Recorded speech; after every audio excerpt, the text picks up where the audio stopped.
Every year, we give back around this time for the at-risk youth from the United Methodist Youth Home in Evansville. We challenge you all to help sponsor a Thanksgiving basket so that each of their youth have an opportunity to have a Thanksgiving dinner. In these laundry baskets, there will be various non-perishable Thanksgiving food items, like boxed mashed potatoes and stuffing, among other items. We also put in a gift card to Walmart so they can purchase a turkey or a ham. This year, we are challenging you, Shiloh World Changer, to help us sponsor a total of 20 baskets. Each basket costs only $25. Visit the welcome desk starting next Sunday, October 31st through November 14th to sponsor a basket and bless a youth in need. Good morning, Shiloh. We will be having in-person prayer meetings again. The meetings will be held on Wednesday evenings at 4 p.m., an hour before TGIW. We will be lifting up the church, pastor, and leadership team, as well as covering the weekly prayer list. Come for the prayer and stay for the meal and fellowship on Wednesdays. If you cannot make the meeting, you can still pray. Shiloh has an online prayer list that is updated weekly. If you are not already receiving these, please send Pastor Dan your email and he will include you. Printed copies of the prayer list are also available on Sunday mornings at the entrance of the sanctuary and Family Life Center, or printed copies are available in the church office during the week. Thank you for your prayers, and God bless.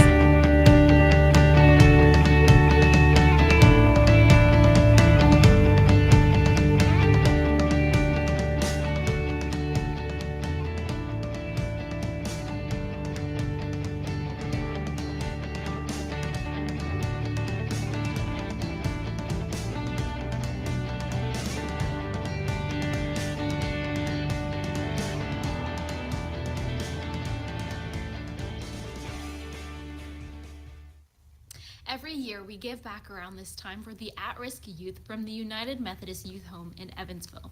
We challenge you all to help sponsor a Thanksgiving basket so that each of their youth have an opportunity to have a Thanksgiving dinner.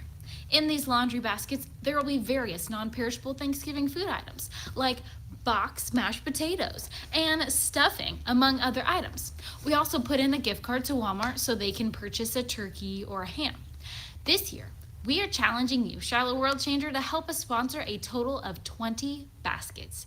Each basket costs only $25. Visit the welcome desk starting next Sunday, October 31st through November 14th to sponsor a basket and bless a youth in need.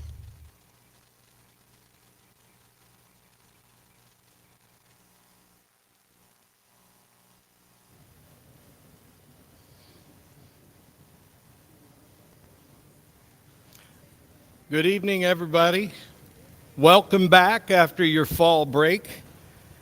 Before we pray, I want to run over the agenda with you, our lesson plan. I gave that out the first week, and it has the schedule.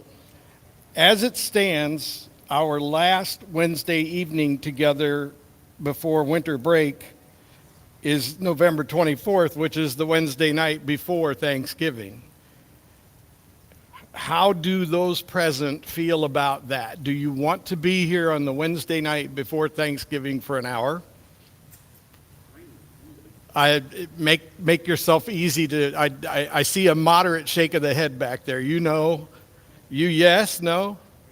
Okay, so what I will do then is I will modify the agenda because I put 2 weeks in there to cover the 1900s or the 20th century in the Methodist Episcopal Church, and I think I can put all that together fairly well and then finish everything on November 17th. So we will plan on the last class being November 17th, which, dearly beloved, is basically 4 weeks from tonight. So 3 weeks from tonight, rather. Yeah. So just plan on that, and we'll wrap this thing up.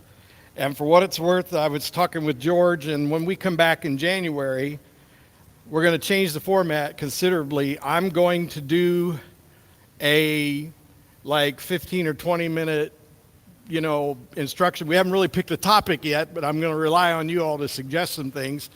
And if nothing else, George and I will put our heads together and we'll come up with a topic. But I will give a little short, almost like if you were watching a video, and I'll give you a study guide. And then after I do that, you guys can break up into small group tables and things, and you can do the study guide together. And then that way, and we'll record it and put it online so that people can do it later, but we won't be doing it live. So that's the plan going ahead. So this sort of lecture format for an hour, I'm going to cease with that after this fall session. Those of you who can still remember college are going to be grateful for that, I'm sure, right?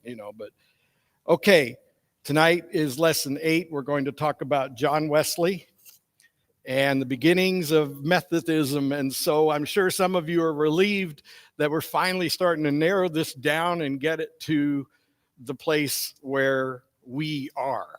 Now we're getting close to North America and closer to Southern Indiana than we've ever been, and closer in time.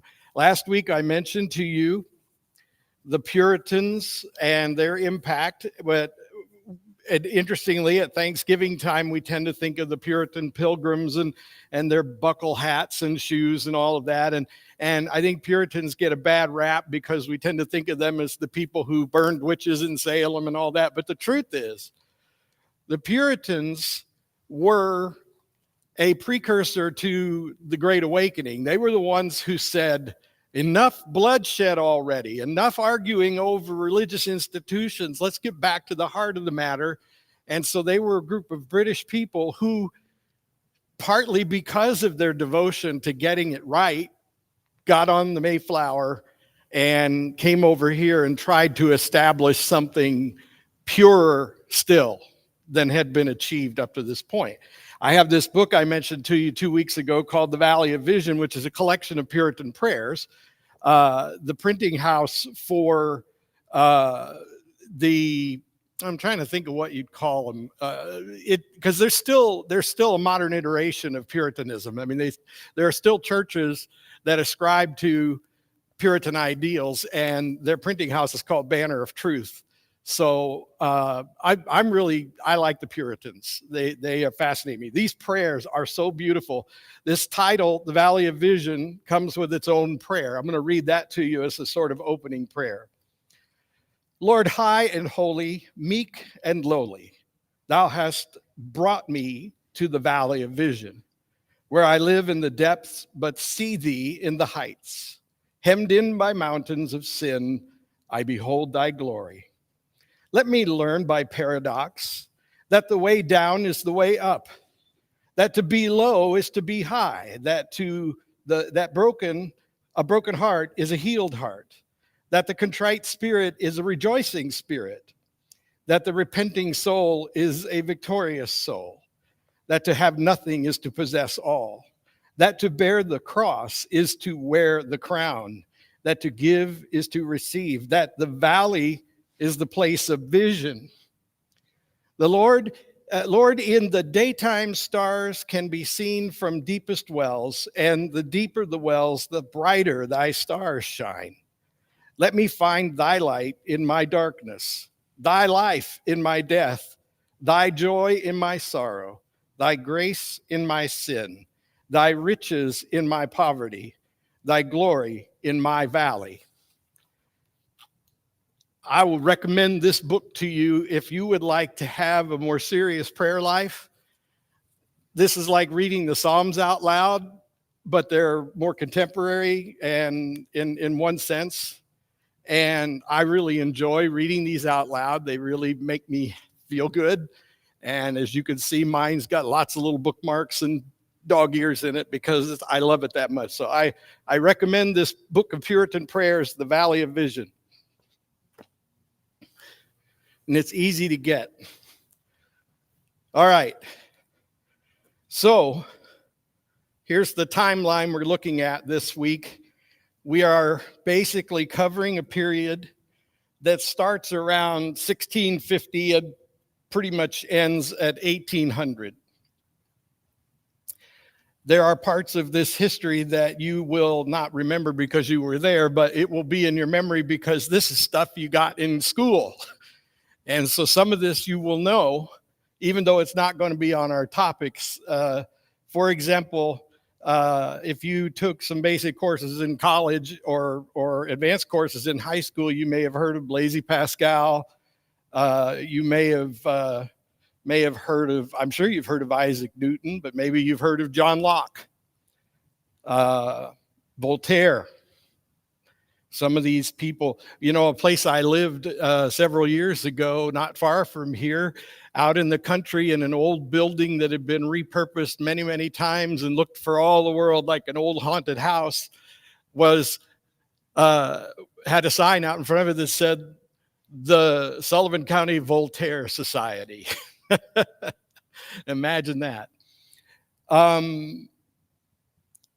This period of history is marked by what would be called the Age of Enlightenment. And what it means is that this period was one of the first times in history where intellectual pursuits that weren't directly related to religion and Christian things or Muslim things or Jewish things were also taken pretty seriously. So, for example, Pascal and Locke, these guys wrote things that heavily influenced society. The French Revolution, for example, was influenced significantly by Locke, Voltaire. And Enlightenment was a good thing in that it welcomed critical thinking. They were no longer under the oppression of the Vatican, under the oppression of the Pope and the Pope's high-powered lackeys, which were the princes and the kings, for example. So, up to this point, think about Jan Hus that we talked about a while back, about how he got burned at the stake for asking the wrong questions, and the only reason that Luther was so successful was that his timing was a little bit better than Hus. And, it got easier to question the Pope and disobey the Pope. It took a few hundred years or a few decades of bloodshed and war and factions and blood and death and gore. But at the end, people could now express complicated ideas that didn't necessarily support the standard religious view. And this was called an age of enlightenment, not because it was anti-religion, although you will hear people say that. It was really called an age of enlightenment because people were invited to think critically about all of it. Not just civil matters, but religious matters, which up to this point hasn't been that different, right? You remember from all these previous times, there was no demarcation between religion and civil authority, right? They were all kind of one and the same, and the popes had really leveraged that to their advantage to the point that they abused it so severely people said enough already, right? Now you remember that. So what we refer to as the Protestant Reformation, I prefer to call the Protestant Revolution, right? Because that's a better way to express it, in my opinion. But now we reach this point where the revolution has resulted in a liberty of thought that previously did not exist, where the thought police weren't going to burn you at the stake if you said the wrong thing or were in some way politically incorrect. And so philosophers like Locke and Voltaire, Pascal, their words were taken seriously in intellectual circles. And the reality is that philosophy, civil thought, philosophy in a nutshell is if theology is the knowledge of God, then philosophy would be the knowledge of society and social mores and so forth. And the questions of what constitutes good and evil if we don't measure it against a religious standard, for example, is a philosophical concept. So these guys take it pretty seriously, but here's the thing. Some of you might be saying, I didn't take philosophy in college. I don't know why I should have to take it. And I would say, well, that's fine. But What you need to understand if you're a student of history is that philosophy has a lot to do with substantial, significant historical outcomes. And the reality is, in historical terms, we're still living with many of the philosophical ideas that influenced things that led to the formation of our country. People debate all the time about whether our founding fathers were Christians or not. There are people who are convinced that we were founded as a Christian nation, and there are other people that say, no, they were all deists, and, God was leaving it up to us to take care of business. So they basically believed in God, but they didn't really think that God involved himself. So people are always debating about these things, but what you really want to grab a hold of if you're going to understand church history is that when we look at our life and times on the historical timeline, we're literally just a stone's throw from the stuff we're talking about now. Now we're in recent history. We're only a few generations removed from these events. And generational time proves to us that it takes a while for negative things of the past to stop influencing the culture significantly. And it takes a while for positive things from the past to have a substantial impact on things today. And so I just told somebody a few minutes ago, the whole premise of this class that I started in the early fall, late summer, was that we would arrive at the conclusion that we're doing the history over again. It's history repeating itself, because it is. And there's not much about what we're experiencing now that we haven't already witnessed in this timeline. Technology changes, but the struggle between ideology and ideas never really changes, and it's just a question of which one has more influence at any given time in history. It's like a pendulum going back and forth. Sometimes we're all about human thinking, secular humanism. We're all about that, and the pendulum's way over here on the flesh side of things. And then sometimes we're all about the religious and the spiritual things and the higher things, and the pendulum's way over here on this side. And whenever it's all the way one way or the other, we got extremism, and extremism is where we see all the violence and the bloodshed, right? It's when the pendulum's working its way across the middle that historically things are going fairly well. Problem is, it never stays there forever, right? So we are reaching a point right now where the difference between ideology and secular humanism, they are converging here. And then when they divert from each other, one significant country goes in a very dark direction with it. And at the same time, another very significant country goes in a very positive, light direction. So this age of enlightenment leads to the French Revolution, which at first seemed like, just like all of these purely secular things that happen. I mean, I'm getting ahead of myself, but when you look at the various isms that have taken control of countries for a time, they almost always have at their core some logical, reasonable goal. Equality for everybody, let's say. But what invariably happens is absolute power always leads to absolute corruption. Some are more equal than others. Right. This is what happened during the French Revolution.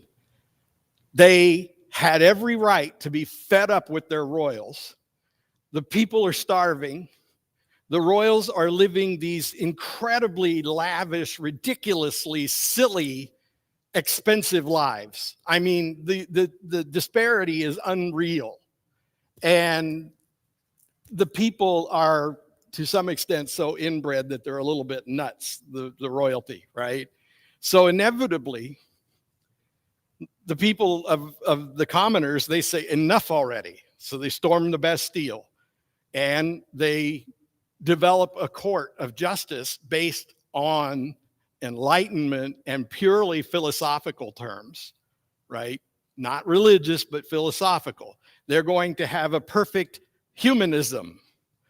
And so what happens is, of course, they just traded one form of extremism for another. And the violence of the French Revolution was off the charts, right? That's all I'm going to say about that. I tend to dwell more than I maybe should on the blood, but I can't get over how we don't recognize Satan in the chaos. And it's like, okay, if you can't see Satan in the chaos, then you better darn well be able to see him in the blood, right? If you missed the chaos that preceded the bloodshed, then when you see the bloodshed, for goodness sakes, realize who's behind this. And so the French Revolution was a terrible failure, in my opinion. It did bring an end to a extravagant, ridiculous royal leadership that was out of control. But they eventually tried that again because the revolution failed so badly, right? And then what'd they get? Napoleon, So why did I go there? Because meanwhile, across the channel, the Anglican Church is emerging from its own civil war where control of the Anglican Church changed hands between Catholics and Protestants. When the Protestants were in control, the Anglican Church ruled, and the Bishop of Canterbury, Archbishop of Canterbury is like the Pope, but in England. But when the Catholics take control for a little while, Mary Queen of Scots, then there's all this bloodshed trying to do away with all that Protestant stuff. And so England has already had its version of the French Revolution, and they've said, no, thank you. We've been there and done that. We're not going to do that again. And so there's this sort of peace through pacifism that emerges in England in the 1800s. Late 1700s, early 1800s. There's this sort of pacifism. And in this case, I don't mean like in the don't want to study war no more kind of thing. I just mean that they're like, you know what, if this is going to lead to another scrape, I'm out. They've just had enough. And because technology was what it was easy for people to live in their little villages comfortably. And want to watch a really great show that you can stream and binge watch, Candleford to Larkrise. Gives you a really beautiful image of rural life in England during, a little later in this period, but it's a little post-Wesley, but it gives you an idea how people could live peacefully and religion was not taken seriously because their belief was that if we start getting too serious about religion, it's just going to lead to trouble. And so the Anglican Church became a sort of stodgy social religion. And if you were worth a darn, you attended Anglican Church because any of the elite were expected to do it because it was, after all, the king or the queen's church. And so being a loyal citizen of the realm meant going to Anglican Church. There was a problem that existed in many denominations, and I think we talked about denominations last time, didn't we?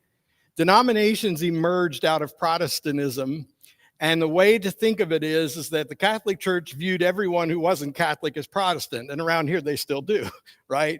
But basically, denominations, I would ask you to think of that in terms, the reason it came up with the name denominations, the word emerged as a way of describing it. And it would be like saying, if you open your wallet right now, you can show me a handful of denominations. You have a $1 bill, you have a $5 bill, you have a $10 bill.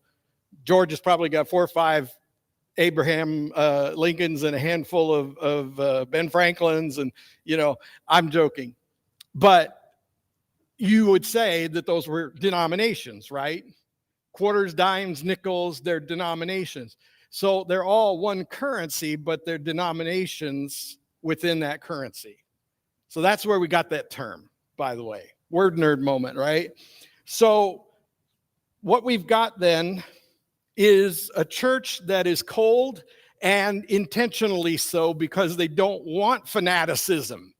Fanaticism is part of what caused all that bloodshed, and they've got this French Revolution going on right now that's reminding them of why they don't want to go there anymore. Okay? All this is going to make sense when I get to the Wesley boys. Because this age of enlightenment could be a positive thing or a negative thing. It turned out to be pretty negative in the sense of the French Revolution. And it had a lot to do, you ever hear of a guy named Robespierre, right? It had a lot to do with people who had a little bit of knowledge so that they were dangerous, right? You heard that one before.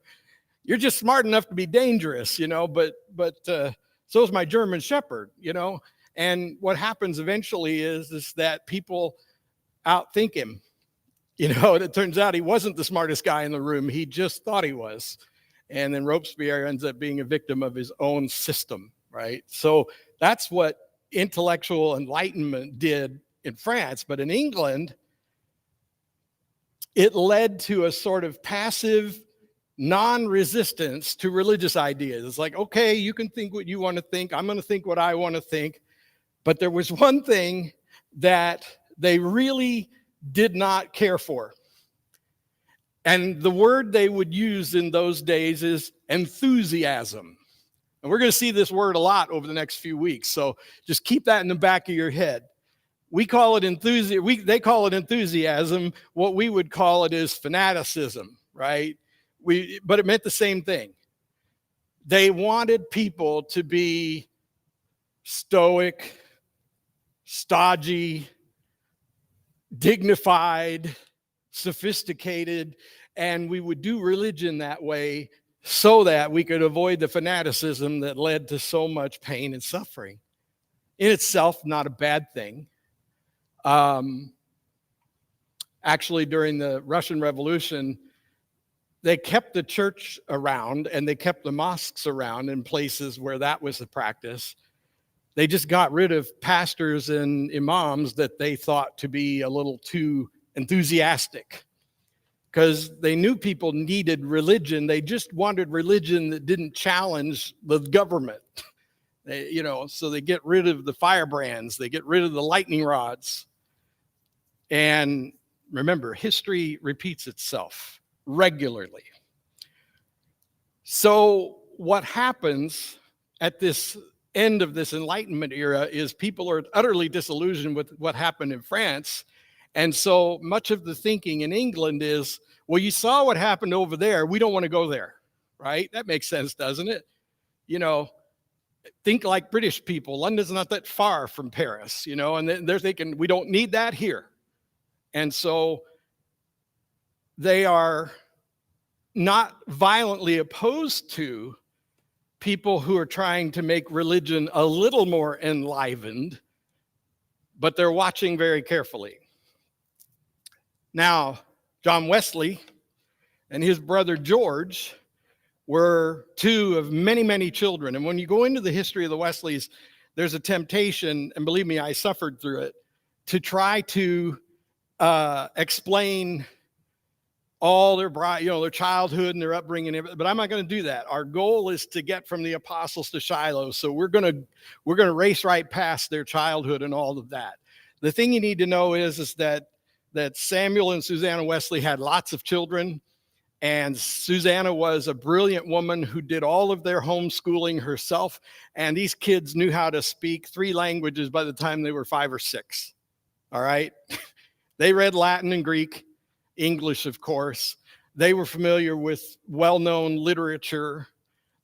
These kids, you think homeschoolers are because with homeschoolers these days, and this is not a commentary, but my observation has been that they're usually excel in a lot of ways, or they are the opposite. That homeschool seems to be a place where they either really, really cultivate more out of children and young adults, or the opposite. And man, if that's the case, then Susanna Wesley was a overachieving helicopter mom. Let me tell you, she really brought these kids up right. And so by the time they're teenagers, they're going to college. They're going to the main institutions in England, Oxford, Cambridge. They're doing that. And, most awakenings, historically are led by young people, right? We're going to talk about the First Great Awakening, which Wesley was a part of. There's a Second Great Awakening that we'll talk about next week. There's a Third Great Awakening that is lesser known. And then there's a Fourth Great Awakening. And guess what the Fourth Great Awakening is historically? It's the hippies. You know, the long-haired, maggot-infested freaks that I grew up watching on TV. Yeah, them. Oh boy, am I in trouble for that. That's what we called them when I was a kid. I just said it when I was in grade school because that's what everybody said. I didn't know any better. I'm smarter now because I wouldn't stand here on the internet and say long-haired, maggot-infested freaks twice. We just didn't know when it was happening that it was yet another great awakening. But it was. And this one wasn't so Christian or religious, but it was nevertheless a great awakening. And who led the way? Teenagers, college students. The First Great Awakening is a group of guys who are in college, and they're thinking that there surely must be more to the religion than this. They're dissatisfied with the blandness of their religion. And so these guys start to look for a better, more improved way to be Anglicans. Remember what we said about reformers. They never mean to start something new, but the old guard feels threatened by them and usually boots them out the door, even while they're still wearing their uniform and waving their flag. I didn't want to quit. I just wanted this to be a little better. Same thing happens to the Wesley boys. They were heavily influenced by a guy named George Whitefield. George Whitefield was an enthusiast. And what he recognized is that nobody wanted to go sit and listen to some boring preacher who was giving an intentionally dull sermon because we're trying to have religion that doesn't get people fired up, because we know what happens when religious people get fired up, right? So church is designed to be boring. Now, I'm exaggerating to make a point, but really, these guys were not taught to be interesting. They were taught to present the sacraments and give a decent message that didn't offend anybody or stir anybody up. You weren't going to see any Anglican preachers getting lathered up, George. Didn't happen, right? And so the Wesley boys, they're like, no, that can't be right. And they hear about this guy, George Whitefield, who is doing something that the people called vulgar. Vulgar, right? Remember that in those days, actors were considered vulgar people. Actresses were considered half a step removed from prostitutes, right? In those days, ground level laborers sought entertainment like singers in the pub, dancers in the pub. I think Old West, basically, but with a British sort of stodgy twist to it. These were people who worked in the mines and they mined copper and tin and coal and, all over the regions of England. They were mining the resources, working in the fields, and these people were doing hard labor. And at the evening, they wanted to drink beer and be entertained for a little while. I mean, who doesn't like to go home after work and drink a beer and watch TV, right? So this is what they were doing, their equivalent of it. And Whitefield says, if I'm going to reach these people, because there's no point in trying to reach the stodgy, elitist Anglicans, because they're untouchable. They don't, so if we want to bring a spiritual revolution, we got to go to the working people. And so Whitefield says that he intentionally is going to do the vulgar thing, and he's going to go preach in the streets to those people. And more than that, he's going to be like an actor, and he's going to ramp it up a little bit. He's going to get interesting. He's going to say controversial things just to see if anybody's listening, like long-haired, maggot-infested freak 3 times, just to see if anybody's paying attention, right? So Whitefield, and I couldn't hold a candle to him. I'm just saying that in my own way, I'm channeling Whitefield, because I'm like, just saying absurd things just to see if you're listening. And that's what he would do. And it was considered vulgar by the religious and the societal elites, but the Wesley boys are watching. Now, Charles, if you open our hymnal someday, you will find that he has written tons and tons and tons of our favorite hymns. Tons of them. John wrote a few. And, it's no secret that most of the tunes that were written during that era, or hymns that were written in that era, were sung to the same tunes that they were singing in the pubs. You mentioned that the other day. That's a very common thing. They were using familiar tunes. Hymnals didn't have music in them. They didn't have musical notation. They were just like little prayer books, but they had the words to the songs. And so they'd say, today we're going to sing hymn number 27 to the tune of Annie, Get Your Gun. You know what I mean? Because that's literally what they were doing, because they're trying to reach the people where they are. And this is revolutionary, and the elitists are very offended by this, and they refer to it as vulgar because it is. John Wesley, he's caught between two worlds at this point in his life. He's young, and he's stodgy, and he's British, and he's just been ordained an Anglican priest, and he's thinking, I want to do something that makes a difference, and I think our religion ought to make a difference, but I couldn't do that vulgar stuff.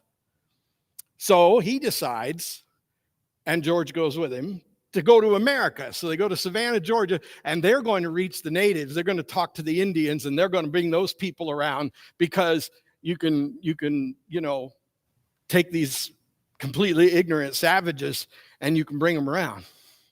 And it turns out that John doesn't even have much of a concept of what it's like to be around pioneer people. He doesn't even understand that it may be a British colony, but it ain't Britain. It's, that Savannah, Georgia is a pioneer town. And it is in those days. And so John's trying to fit in. He's trying to do his job, and it's going very poorly. And just as an aside, because it always feels like you have to mention this, he fell for a young lady named Sophie Hopke, and he really wanted to marry her, and she took him seriously. And you got to understand, in those days, not only were there no premarital frivolities or anything, but the fact is that a promise of marriage was as good as a proper engagement and marriage, right? And so they had gotten that far. And after failing miserably with the Indians, or the savages, after failing miserably with the pioneer people that he knew, John just thought maybe the best thing to do is go back to England. The only problem was he was hitched to this woman, and Daddy wasn't so happy about it. So rumor has it that he got out of town overnight and hightailed his way back to England. But there's another thing that was really troubling him in those days.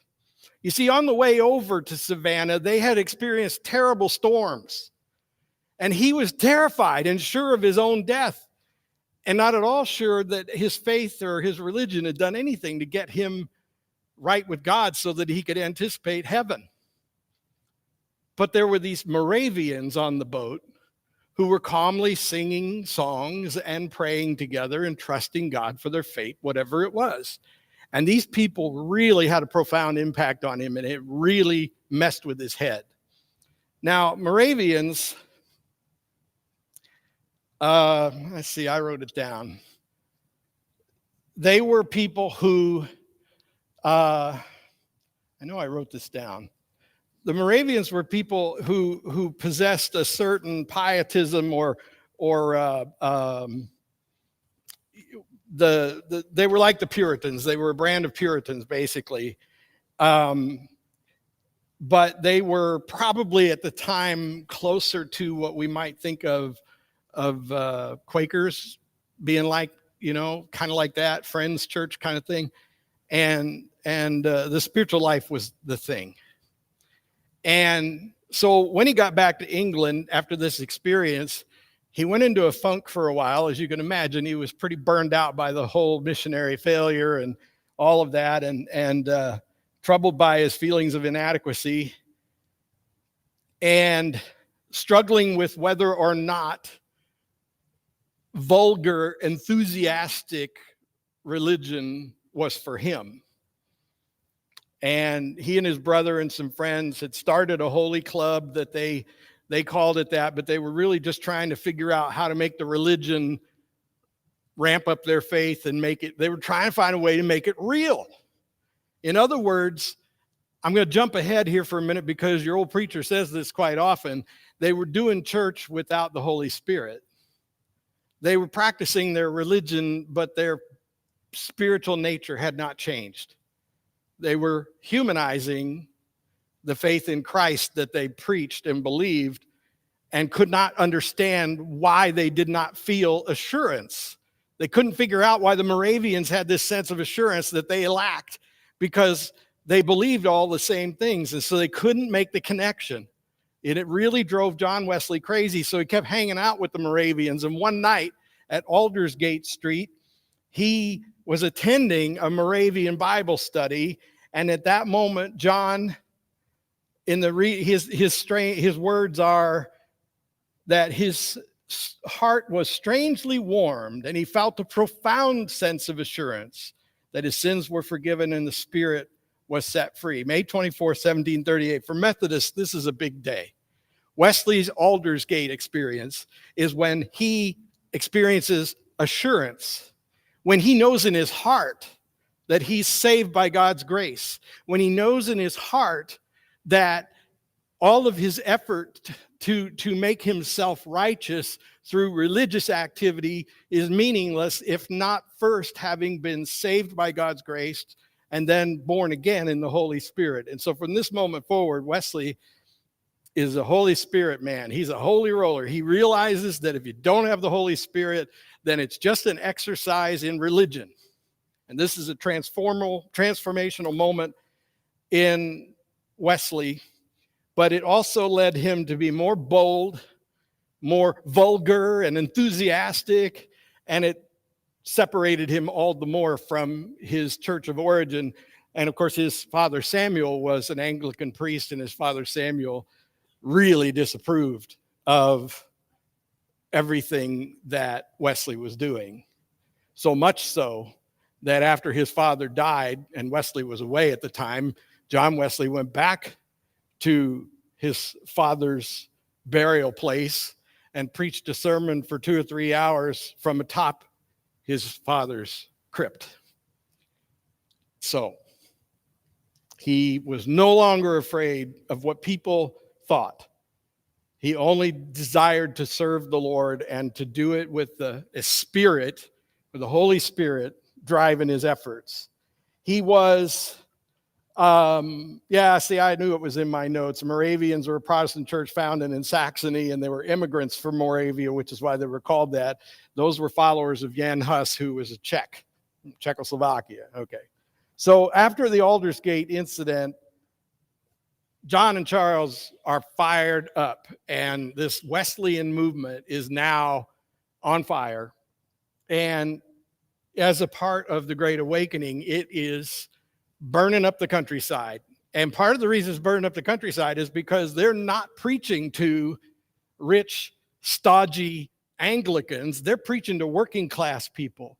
And you know, when you spend 12 hours a day in a hole in the ground where you could die any minute because of, safety factors that are beyond your control, when you don't get paid enough to buy much more than a beer after work and some food for your family, you're looking for something that makes sense out of life, and you're looking for something that gives you a reason to live apart from surviving the day, So the other thing that was very common in those days, and this is one of the reasons that Methodists have a reputation for being teetotalers and dry, is because he had huge success with people who had alcohol addictions.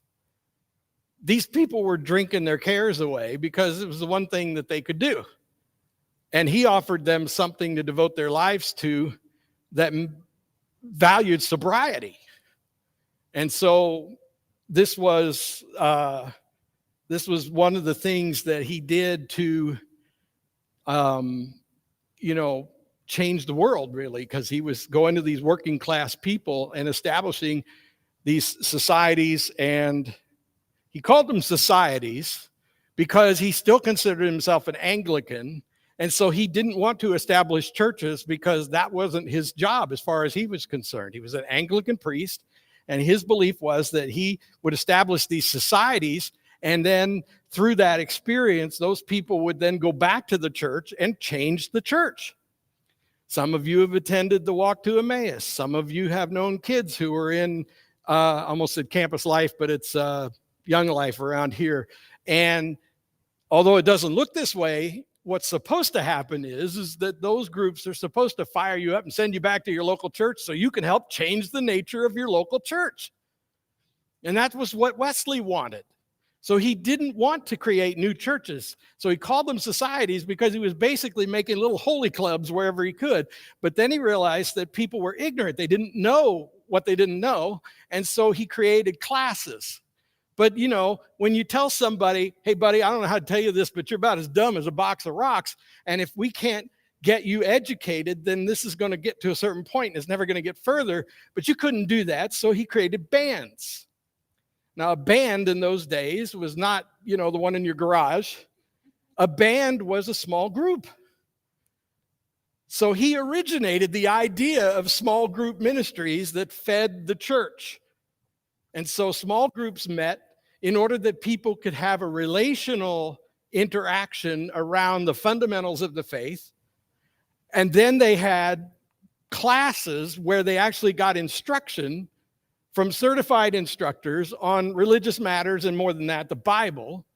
And you weren't allowed to attend worship where societies met to have communion and hear preaching unless you got your ticket punched at class. You imagine if I told you you can't come into the sanctuary and do church unless you got a ticket from your Sunday school teacher that got punched? That's what he did, because he understood that the food for your mind was as important as the food for your soul. And if you want to know why I'm still a Wesleyan in my approach to Christianity right now, it's because I love the idea that being Christian for a Wesleyan is being as much about the mind as it is about the soul. He had the mind right until Aldersgate, and after Aldersgate, he got his soul right. And he professed holiness of heart and mind. And he set up the system to perpetuate holiness of heart and mind. And he didn't want people to be weak on one area or the other. So he created systems in a typically British intellectual way, but he created systems in order to feed the soul and the mind. The Wesley brothers wrote hymns because hymns can, you know, who doesn't know that memorization's easier with a catchy tune? How many things do you know? Zacchaeus was a wee little man was he, right? We know things like that because the little songs lock it in. And so the Wesleys were brilliant at educating rural, ignorant people who did not have church buildings with picture windows and stuff like that. Instead, they memorized important things in songs. Methodists in those days and for about 100 years after were known as the singing Methodists. People could hear them singing in church on Sunday morning for hours because they belted it out. Look in our hymnal and you see that they're all written in 4-part harmony because we were meant to be singing people. But now what do? You know, right? We all sing, you know, how great thou art, and so on. I'd like to hear us sing like good old-fashioned Methodists someday, singing parts. Boy, if Brother Phil Ohanian's not standing behind me in Sunday service, I don't get to hear the parts. And I'm just really going off on a tangent there, but point being, it was an enthusiastic religion, and it was on purpose. Because if the Holy Spirit lights you up and makes you new, it should show. And Wesley meant for it. And you got to understand, you saw his picture. The guy doesn't look like he's all that enthusiastic. But don't mistake that picture. Those two boys were fired up. You just had to sit still to get your picture painted. You know what I mean? People didn't have cell phones there where they could video you in action. So, you know, I got news for you. He probably got so wound up his wig fell off. But the fact is, they understood Wesley has a number of things about him that I'd love to tell you, but I'm not going to because, again, I'm trying to help us find our way to Shiloh. The Wesleyan movement, the nickname Methodist, let me talk to you about that for a minute. His critics were mocking him for his methodology. He told people, you must do this, you must do this, and you must do this, and you must do them in that order. Go to bands, small groups, go to classes, go to church. You can't go to church without a ticket. And you should go like every Sunday morning for this, on Wednesday, or what did he say? Because he wanted people to go to the Anglican church on Sunday morning. So he did not compete with them. His societies met at different times. And so he would say, you go here and then you go there. When he was in college, his college friends made fun of him and Charles and the other guys in the Holy Club because they were so particular about always doing everything at the same time every day. And they knew every church in town and within walking distance of the college campus, and they knew who was serving communion on what day of the week. And so Wesley would make sure he was taking communion every day somewhere, right? And so people mocked him for being so methodical and said, you Methodists. And you know, George, they said the same thing about us back in the day and called us Yankees. Stuck a feather in his hat and called it macaroni.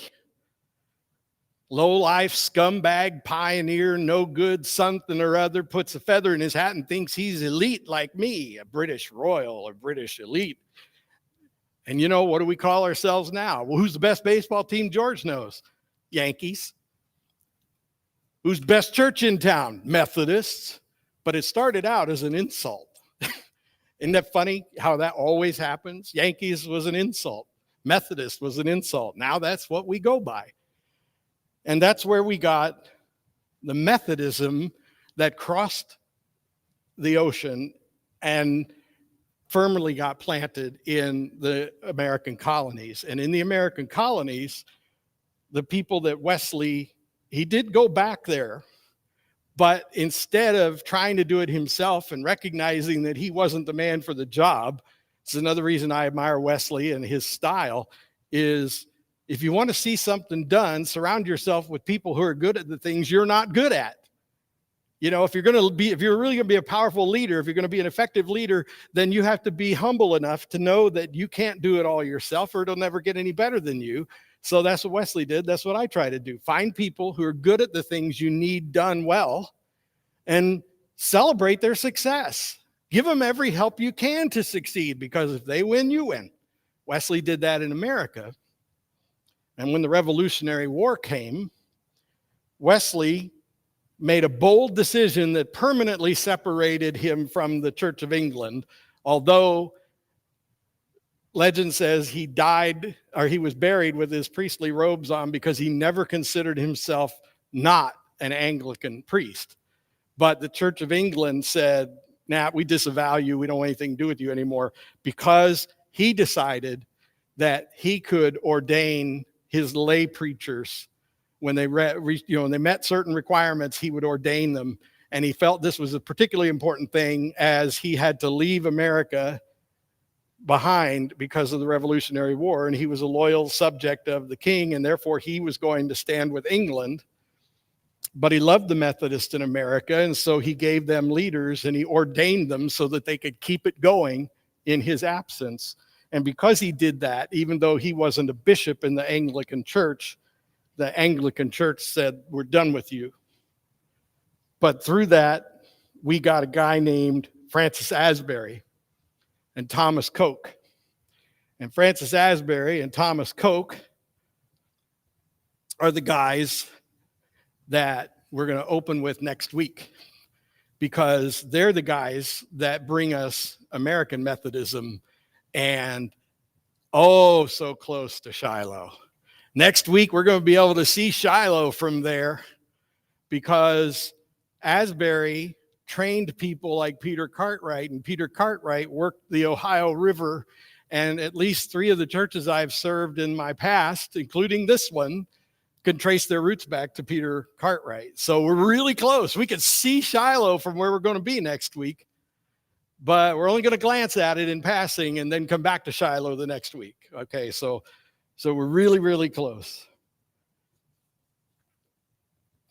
We're almost there.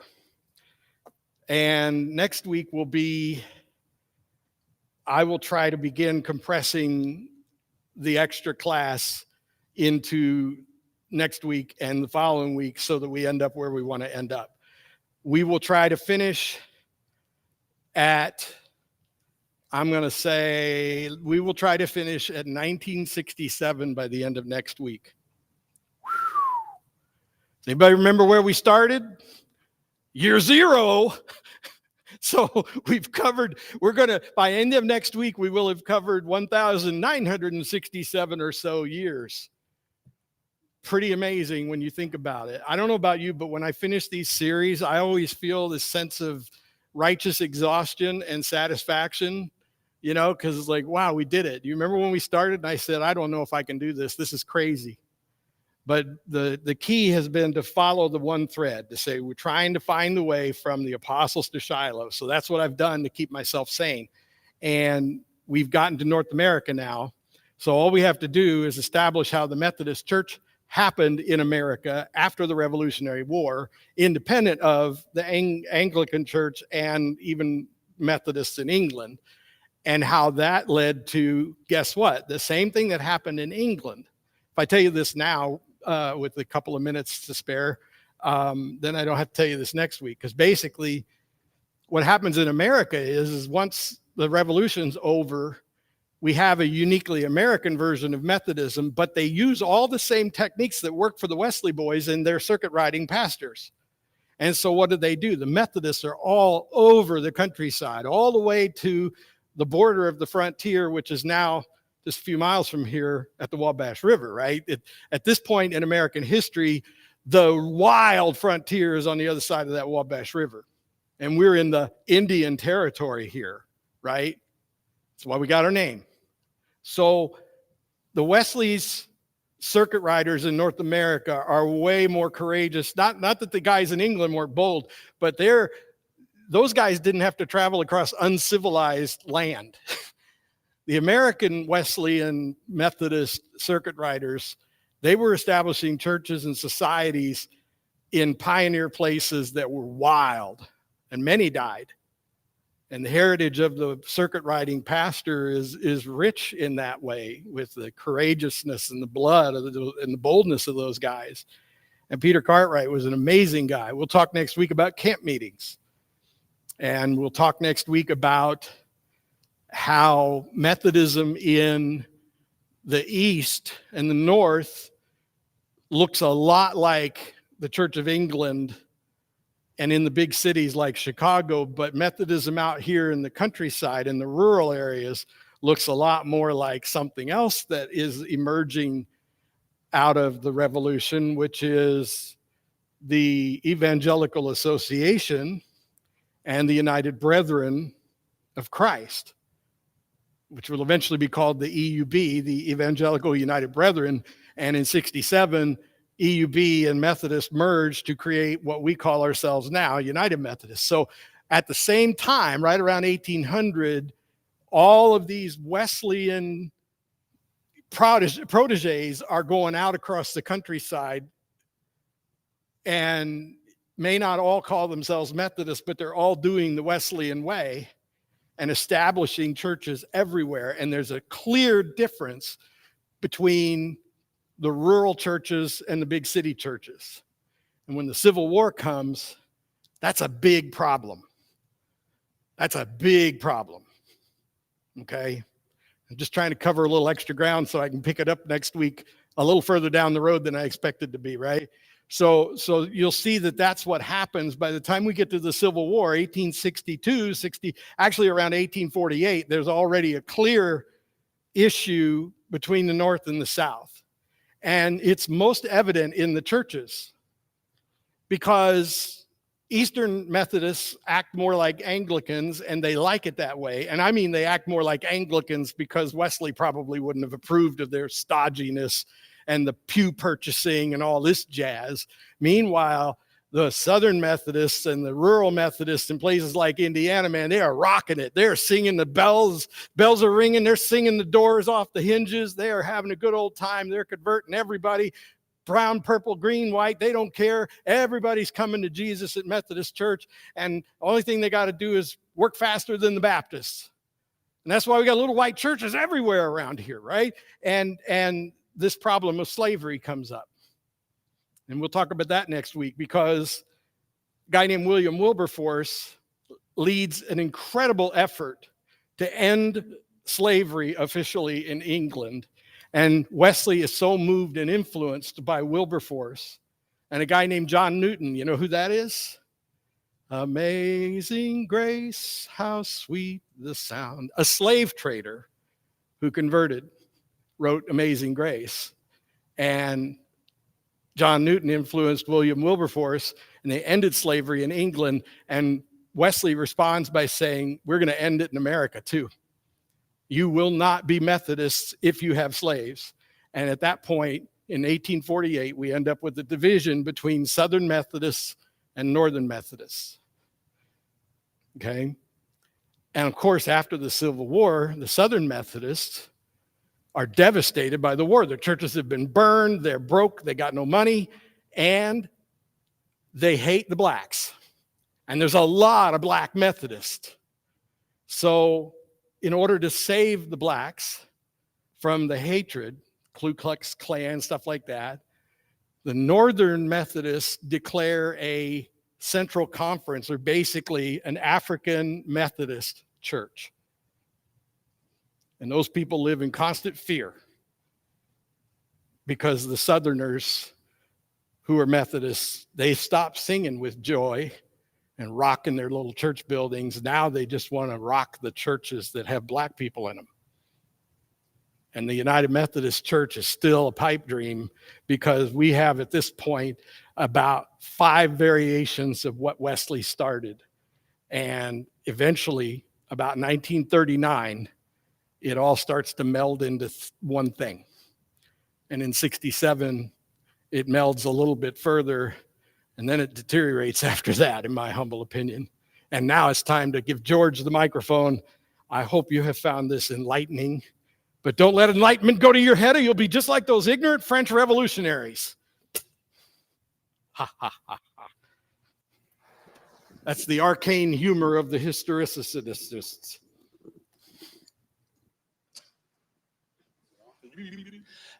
Actually, no prayer this evening, but I do have words of wisdom. And for words of wisdom, where do we go? King Solomon. From Proverbs 16, 1-7. To man belong the plans of the heart, but from the Lord comes the reply of the tongue. All a man's ways seem innocent to him, but motives are weighed by the Lord. Commit to the Lord whatever you do, and your plans will succeed. The Lord works out everything for his own ends, even the wicked for a day of disaster. The Lord detests all the proud of heart. Be sure of this, they will not go unpunished. Though love and faithfulness, sin is atoned for. Through the fear of the Lord, a man absolves evil. When a man's ways are pleasing to the Lord, he makes even his enemies live at peace with him. Thank you. Amen. Thank you, everybody. Courtney's waiting for you in the sanctuary. God bless you. It's 7 o'clock right now.